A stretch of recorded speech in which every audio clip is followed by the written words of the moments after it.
বলেন আশিক। ওয়ালাইকুম আসসালাম ওয়া রাহমাতুল্লাহ। কথা শোনা যায়? জি ভাই, শোনা যাচ্ছে। হুম, বলেন কি অবস্থা? মার্কেট তো ঘুরলো আজকে, আলহামদুলিল্লাহ। এটা ঘুরবেই তো, এটা নিয়ে টেনশন করার কিছু ছিল কি? হ্যাঁ, সেটা তো আপনি বলছেন যে ঘুরবেই। ইনশাআল্লাহ মার্কেটের প্রবাবিলিটি ছিল মার্কেট ঘোরার, চমৎকার ভাবে মার্কেট কাম ব্যাক করেছে। জি।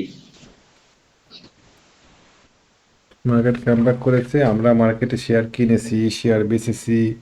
ডোমিনেন্স শেয়ারটা কিনেছি, বিক্রি করে দিয়েছি। ডোমিনেন্স বিক্রি করে দিয়ে, ডোমিনেন্স বেচে বিভিন্ন শেয়ার কেনাবেচা করা হয়েছে মার্কেটে। আমার ধারণা আগামী দিনে টেক্সটাইল এবং আইটি সেক্টরে মার্কেট মুভ করবে।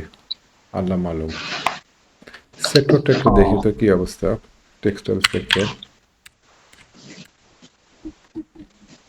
Textile sector. ভাই, আজকে তো অনেক ছোট ছোট ইঞ্জিনিয়ারিং শেয়ার গুলো তো সব অনেকগুলো আজকে হওয়া দিয়ে দিল, অনেক শেয়ার। হুম হুম। ইঞ্জিনিয়ারিং শেয়ার অনেক ছোট। অনেক। গতদিন আপনার গোল্ডেন সান নো ডিভিডেন্ড দিয়ে টানিয়ে দিয়েছে উপরের দিকে। হুম তাই তো। হুম।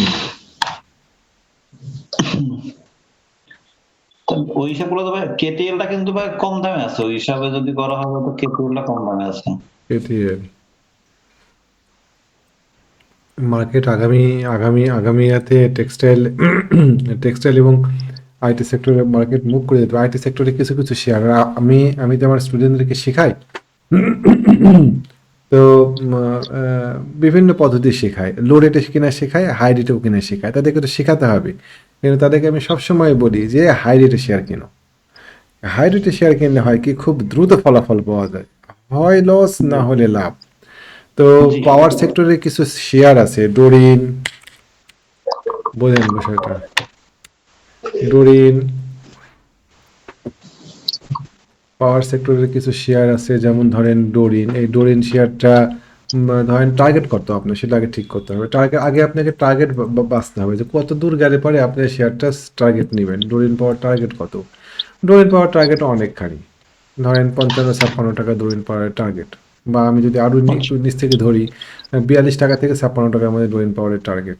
তাহলে পরে আমি এই শেয়ারটা এখন এত আগে কিনবো না, একটু বেশি বাড়ুক, আরও একটু বাড়ুক। খামাখামি নিয়ে এখন বসে থাকবো না। যেটা বাড়ছে দেখলেন এইটা আসলে স্থায়ী হবে না। আর যদি স্থায়ী হয় তাহলে বাড়া অবস্থাতে আমরা কিনে নিব এই শেয়ারটা। ডোরিন আগামী দিন 32 টাকা 33 টাকা এরকম লেভেলে গিয়ে বাধাগ্রস্ত হবে। কেমন? তো আচ্ছা। বাধাগ্রস্ত হয়ে সে আবার নিচের দিকে পড়ার সম্ভাবনা আছে। আর যদি, হ্যাঁ, বাধাগ্রস্ত হবে, আমি তো আর দেখিনি ভাই। যদি বাধাগ্রস্ত না হয়ে উপরের দিকে উঠে যায় তাহলে কি আমি ধরতে পারবো না? তাহলেও আমি ধরতে পারবো, তখন আমি ধরবো। কিন্তু এখন 34 টাকা ব্রেক করুক, তারপর আমরা হচ্ছে ওই যে রিটেস্টের সময় তখন নিয়ে যাবে। এক্স্যাক্টলি তাই। ব্রেক করুক, ওখানে ব্রেক করার কিছু সুস্পষ্ট কৌশল আছে। হ্যাঁ, আম, আম, যা ওটা বলতে গেলে পরে অনেক সময় লাগবে। কি কৌশলে, কৌশল আর বলতে না যায়, সুন্দর কৌশল আছে ওখানে ঢোকার। ডোরিন পাওয়ার, তারপরে বিপিপিএল, বিপিপিএল এই শেয়ারগুলো সুন্দর এন্ট্রি পয়েন্ট বের করে নেওয়া যায় এই সমস্ত জায়গা থেকে। বিপিপিএল, তারপরে হচ্ছে কোনটা বলেন, আর একটা কি আছে, ডোরিন, বিপিপিএল আর এই আপনার হচ্ছে এসপিসিএল। এফপিসিএল। হ্যাঁ, এসপিসিএল। এসপিসিএল আজকে সবচেয়ে মজা লাগছে আইপিপির মুভমেন্ট দেখে। বুঝতে পারছেন? আইবি। আইপিপির আমি তো ভাই মুভমেন্ট। শুনলাম। হুম। আইপিপির মুভমেন্ট, আইপিপি 180 টাকা, 12 টাকা 80 পয়সার নিচে। আম, ব্যাপক সাপ্লাই, খালি একে 12 টাকা 80 পয়সা আগামী দিন পার করতে দেন, তারপরে দেখেন কাহিনী কি হয়। হুম আচ্ছা, 1280 পার করুক আইবি। হুম। 12 টাকা 80 পয়সা যত টাকা পার করতে পারলে এই শেয়ারটার টার্গেট হবে 19 টাকা 20 টাকার কাছাকাছি। অনেক টার্গেট। তা আর একটা কথা হচ্ছে ভাই, আপনি বলছিল যে খানের কথা বলছিল যে একটু কমে পেলে নেওয়া যায় কিনা, নেওয়া যায় ভাই ওখানে খান? ভাই, আমরা লো রিস্ক হাই প্রবাবিলিটির গেম খেলি। খান 63 টাকায় কিনতে বলেছিলাম, 63 টাকাতেই কেনা উচিত ছিল। কেমন দেখবেন যে এই খান সুন্দর করে উপরের দিকে উঠে যাবে। হুম, এটা কি এখান থেকে উঠবে ভাই? ইনশাআল্লাহ। ও আমি কেন কিনবো না ভাই? ক্যালকুলেটিভ রিস্ক না। আমি ৬৩ টাকায় কিনবো, ৫৭ টাকাতে লস করব। এই হচ্ছে আমার ৬ টাকা ঝুঁকি, আর আমার প্রফিট হচ্ছে ১৫ টাকা। ৬ টাকা দিয়ে আমি ১৫ টাকা প্রফিট নিব, প্রায় ২.৫ গুণ প্রফিট। তো এখন যদি আপনি বলেন যে ভাই যদি পড়ে যায়, পড়ে গেলে যাবে, আমি তো ঝুঁকি নিয়েছি। আপনি তো কনসেপ্টটাই বুঝতে পারলেন না ব্যবসার। কনসেপ্টটা জি কি? জি যে আমি এখানে ৬ টাকা, স্টোর রেস্টুরেন্ট আমি আমি বলছিলাম। এখানে ৬ টাকা ঝুঁকিতে ফেললাম। ৬ টাকা জি ঝুঁকিতে ফেললাম ১৫ টাকা প্রফিটের আশায়। আমি যখন বিদেশ থেকে মাল নিয়ে আসি জাহাজে করে, তখন আমি একটা বড় পরিমাণের টাকা ঝুঁকিতে রাখি, যে জাহাজের জি মধ্যে লবণাক্ত পানি ঢুকে যেতে পারে, পণ্যটা নষ্ট হয়ে, যারা গম নিয়ে আসে টনকে টন গম নষ্ট হয়ে যায় লোনা পানি ঢোকার কারণে জাহাজের মধ্যে, বুঝতে পারছেন তো? জি তারপরে জি জাহাজ ডুবে যেতে পারে। তারপরে আমি একটা বিশাল বড় ফ্যাক্টরি দিয়েছি, ফ্যাক্টরিতে আগুন লাগতে পারে। লস। জি লসটা কিসের জন্য হয়? ব্যবসা তো এটাই হয় যে আমি ব্যবসাতে টাকা ইনভেস্ট করেছি, সেই টাকা জি লস হতে পারে, এবং এই লসটার এগেনস্টে আমার লাভটা বেশি হলে পারে, তো সেই ব্যবসাটা ফলপ্রসূ হয়। এটাই তো ব্যবসা। জি ভাই। তো সুদে ব্যবসা, সুদে টাকা লস হয় না, সুদে টাকা আমার একদম ইনট্যাক্ট থাকে। ব্যবসাতে টাকা লস হওয়ার ঝুঁকি থাকে। তো আমি এখানে কিছু সার্টেন অ্যামাউন্টের টাকা ঝুঁকিতে ফেলছি, কিছু সার্টেন অ্যামাউন্টের টাকা লাভ করার জন্যে। তো এই যে আমি কেন খান ব্রাদার্স কিনবো না এই ৬৬ টাকায়, ৬৪ টাকায়, ৬৫ টাকায়, এবং এটা কিনে কেন আমি অস্থির হব? কেমন?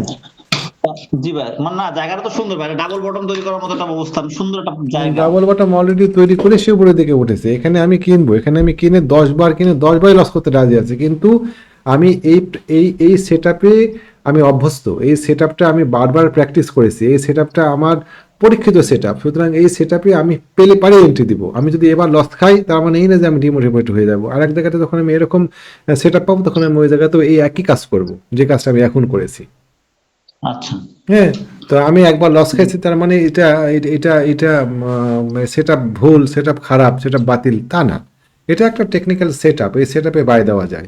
সিভিও, সিভিও পিআরএল, সিভিও পিআরএল এর ক্ষেত্রে আমার এখানে একটা সেট আপ আছে, আমি এই সেট আপে বাই দিয়েছি। আমার কিছু সার্টেন রিকোয়ারমেন্ট পূর্ণ করেছে সিবিও। আমি এখন সিবিও, আমার স্টপ লস ছিল ১৫৫ টাকা। ১৫৫ টাকা হিট করলে পরে আমি সিবিওতে লস করব। আমি যদি সিবিওতে এই সেট আপে লস খাই, তারপরেও আমি বারবার এই সেট আপ পেলে পরে আমি এন্ট্রি দেবো, কারণ এটা আমার পরীক্ষিত সেট আপ। কেমন?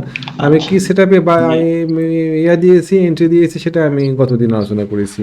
তারপরে সোনালী পেপার, সোনালী পেপারে আমি ঝুঁকি নিয়েছি।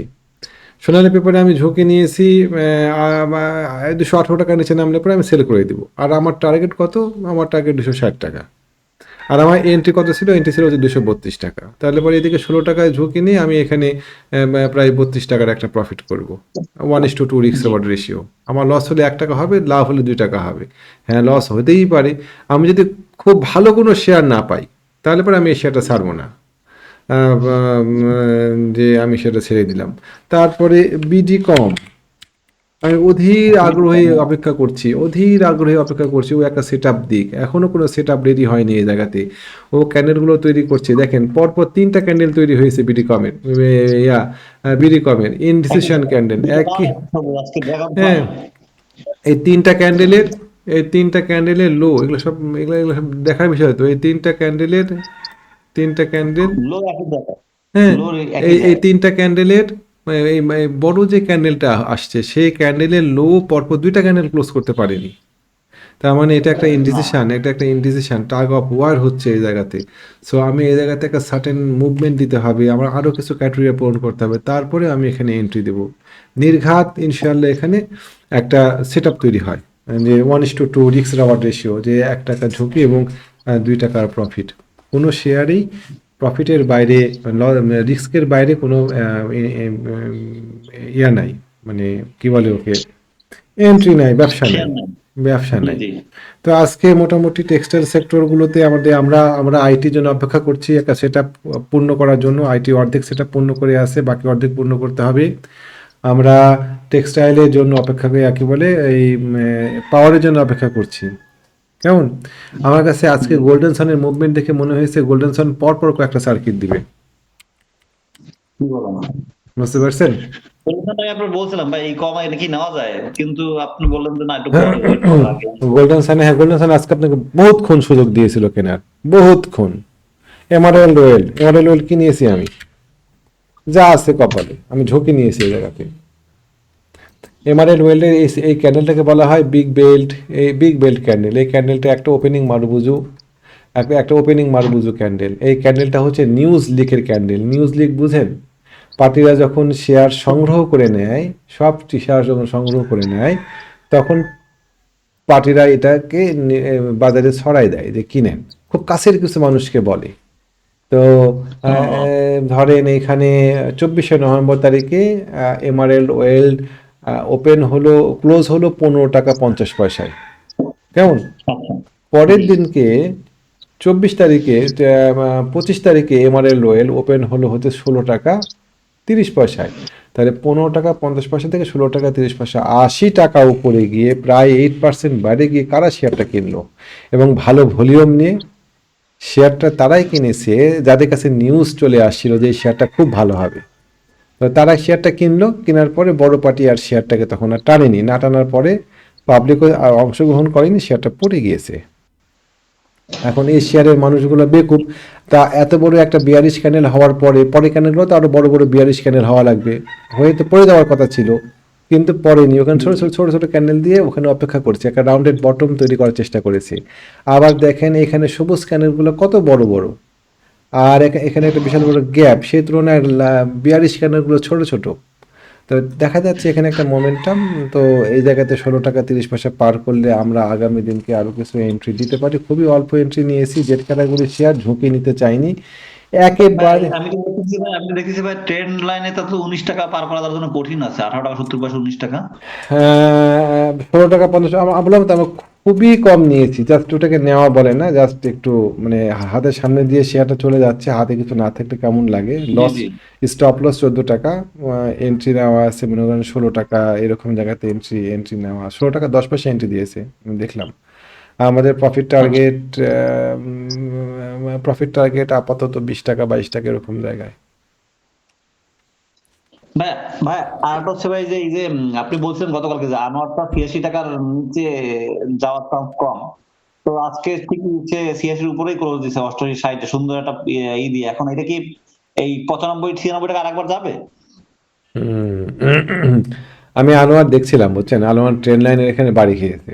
এখানে একটা ট্রেন লাইন আছে, এই ট্রেন লাইনে আনোয়ার বাধাগ্রস্ত হয়েছে, আর উপরেও আছে একটা ট্রেন লাইন। তো সব কিছু মিলায় আনোয়ারের ভবিষ্যৎ খুব অন্ধকার।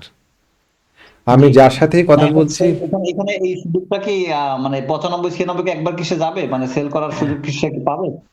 91 92 টাকা পার করা এখন আনোয়ারের জন্য কঠিন। আমি যার সাথে কথা হচ্ছে সেই বলছে আনোয়ার খুব ভালো হবে, আনোয়ার খুব ভালো হবে, আনোয়ার খুব ভালো হবে, আনোয়ারকে খালি 80 টাকা ভাঙতে দেন।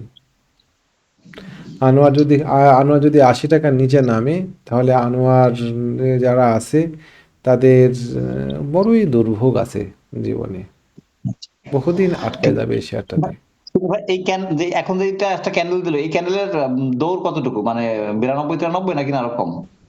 এই ক্যান্ডেলের দর 92 টাকা। ৯২। হুম। আচ্ছা, বুঝছি। ক্যান্ডেলের দর 92 টাকা, দেখা যাক। হ্যাঁ, সেটাই ভাই। দেখা যাক। আর ডিএসসিএক্স বা আগে যে জায়গাটা ছিল ওইটা কি ধরবে?